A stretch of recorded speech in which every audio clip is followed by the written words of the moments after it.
Hi, and welcome to this edition of The Third Rail. Affairs of the heart. Are they right or are they wrong? I'm going to give you 4 examples of what I consider to be affairs of the heart.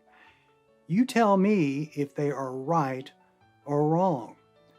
And let me say before I begin that there is no evidence whatsoever in any of these cases of any physical sexual activity, but they are strictly affairs of the heart. Ready? Let's get going. Example number 1. A pastor, he's married, been married for decades. His children are grown and out of the house. Years go on, and they serve in the same church, faithfully. And then something odd happens. People come to visit and say, "Where's your wife?" "Oh, she's not feeling well." Every Sunday, "Where's your wife?" "She's not feeling well. She's having some issues." This goes on for years. Sometimes she shows up, but more often than not, she does not. So time goes on, and then somebody sees on social media a picture of the pastor with his wife. And they look and they say, is that his wife? Who is that? And so they look and find out it is his wife, but it's not the wife that they knew. And then they look closer and they find out, well, this man's not pastoring anymore. What happened? Here's the backstory.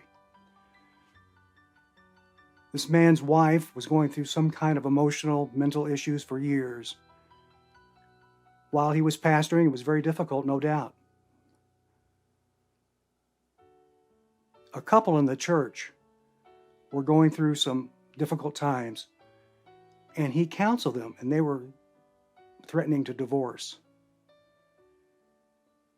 The pastor encouraged them to go ahead and get to the divorce and end the marriage. Why did he do this? Well, maybe there was a legitimate reason, I don't know. A scriptural reason, I don't know. But the woman in the picture that people saw, that woman who was now his wife, was the woman that was divorcing her husband that he was counseling. What happened? He had an affair of the heart. At some point in the relationship, he knew these people. He became attracted to this woman. He wanted to have her as his own. So he counseled them to get divorced. They did. When that happened, he went to his wife and said, "I'm going to divorce you." His wife looked at him and said, "Is it because of so-and-so?" She knew who the woman was. And he said, "Yes."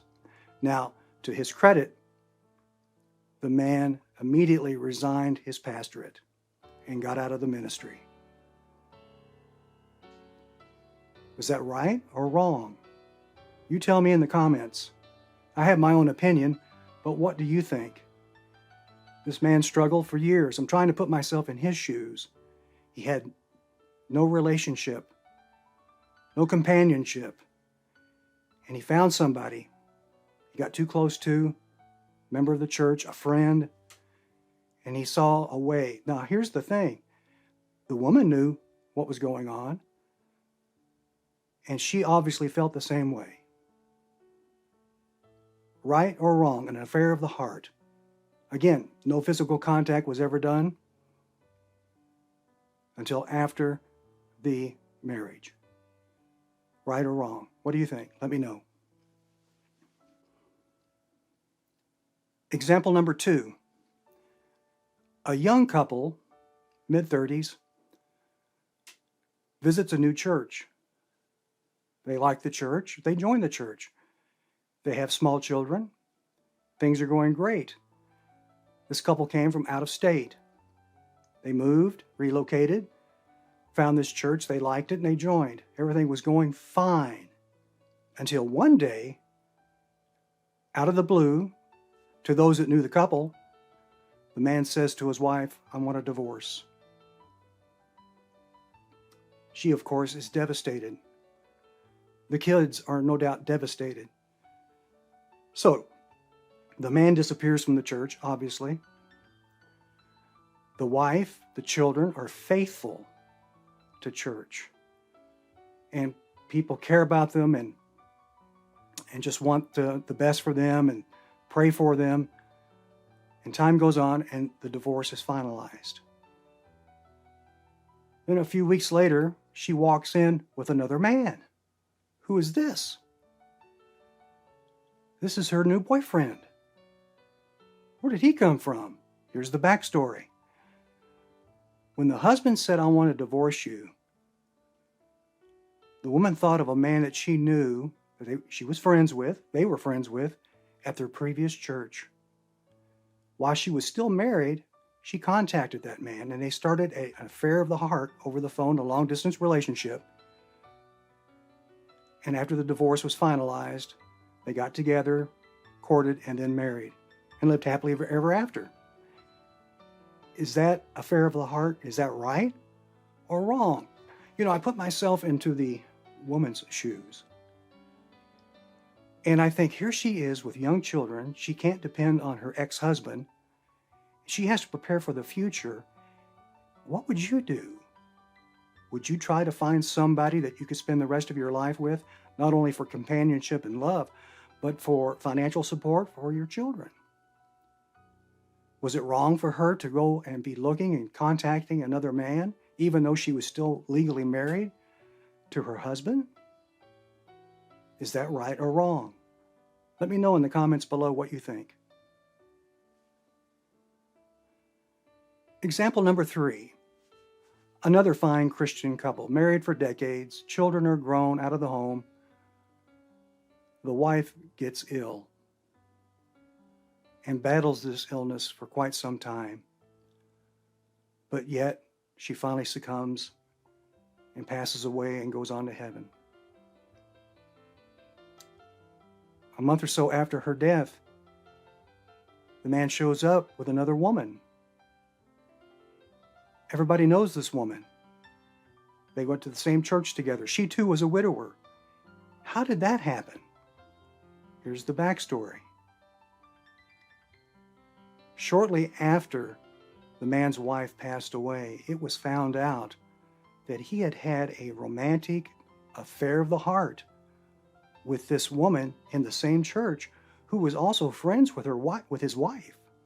They knew each other. They were friends. After his wife passed, they made it public and then they married. That's an affair of the heart. Was that right or wrong? Did he, like the woman in the previous example, who knew that his wife was going to pass away and he was going to be alone, was it wrong for him to secretly pursue the affection of another woman while he was still married to his wife? No physical contact. It's just an emotional affair of the heart. Was that right or wrong? Let me know in the comments below what you think. Example number 4. This is the last example. If you've been a independent fundamental Baptist in the Sword of the Lord, Jack Hyles camp for at least 30 years, you probably know who I'm speaking about.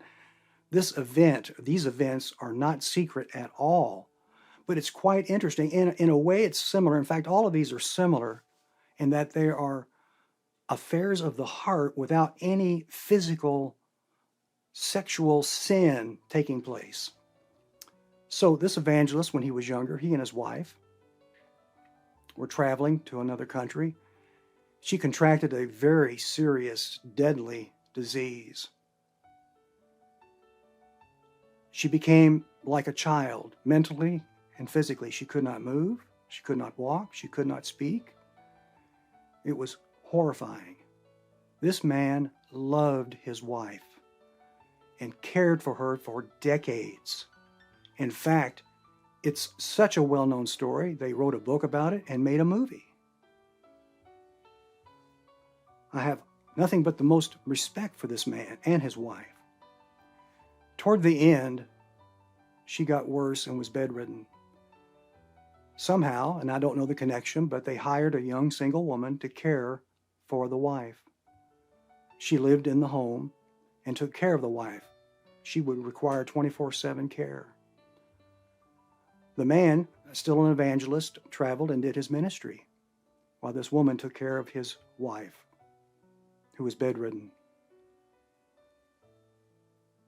Eventually, his wife passed away.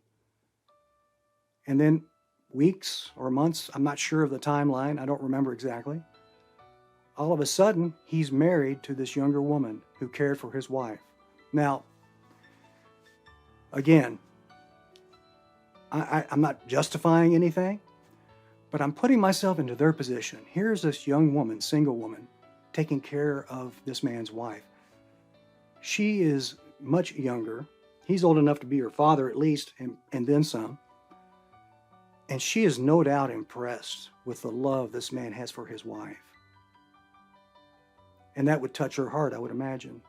She would also see him as an older man, maybe a father figure, and that would affect her as well.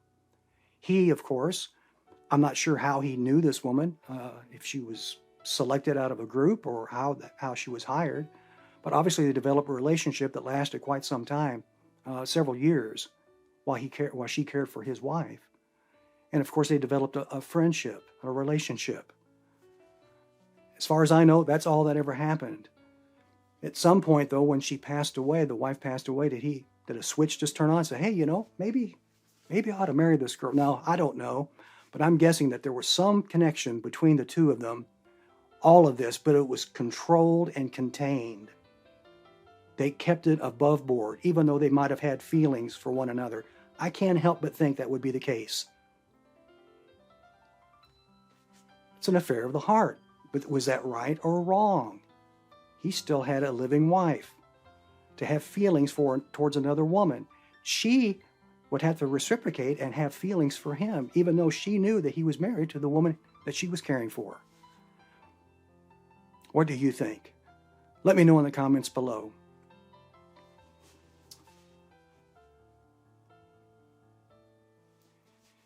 If anything, these stories tell us that human emotions are complicated.